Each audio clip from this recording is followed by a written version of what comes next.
I don't want you to forget that there are 3 facts in this case which will never change.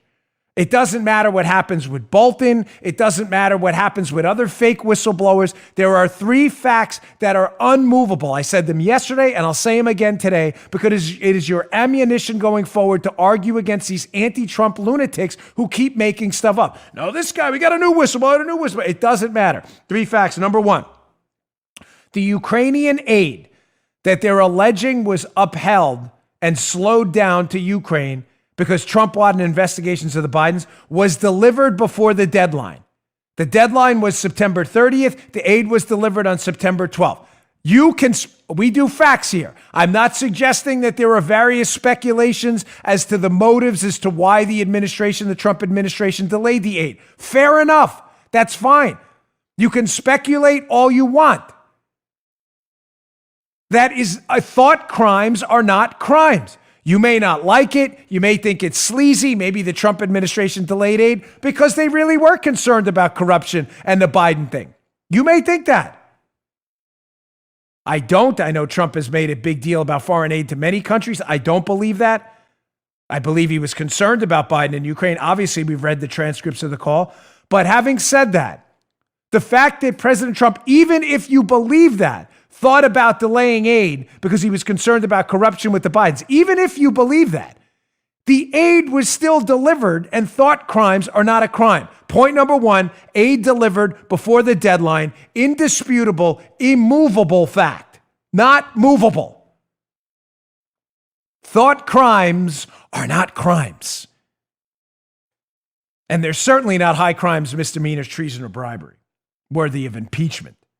Second, again, there are no Ukrainian victims in this case because there was no crime. This may be the most important takeaway of all. Point number 2. They cannot find, when I say they, I mean the Democrats and the anti-Trump crowd. They cannot find a victim in Ukraine. Ladies and gentlemen, if you are, Paul, listen, Joe, Paul, please, be referees here for the audience here. Sure. I'm having a tough time figuring out why the Never Trump crowd and the Democrats find. I get your point. You're saying this.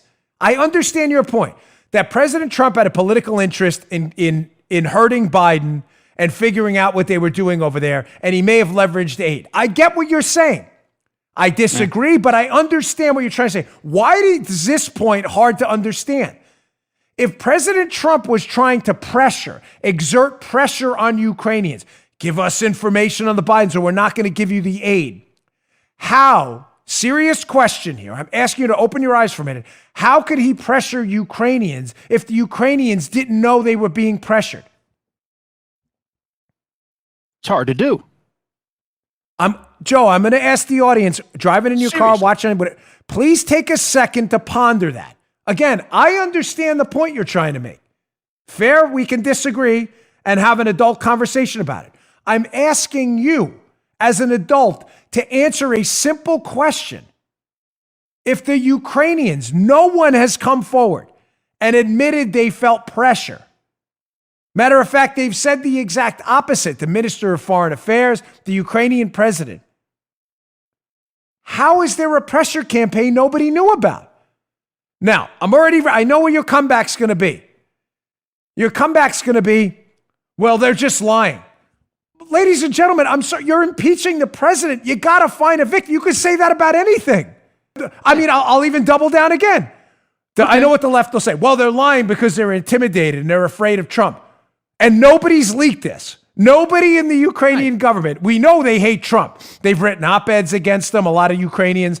Lyshenko, it's alleged by Nelly Orr, the Ukrainian parliamentarian, was working to destroy Trump's campaign. Nobody has leaked this in the Ukrainian government, this pressure campaign or this intimidation campaign. Nobody?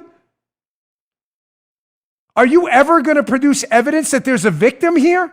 That there's a crime? Ever? You can't just keep saying everybody's lying and we're the only ones telling the truth. Eventually, in a serious thing like an impeachment or a criminal trial where you could put somebody in jail to use a corollary, you eventually have to produce actual evidence or the case is thrown out. That's just the way justice works.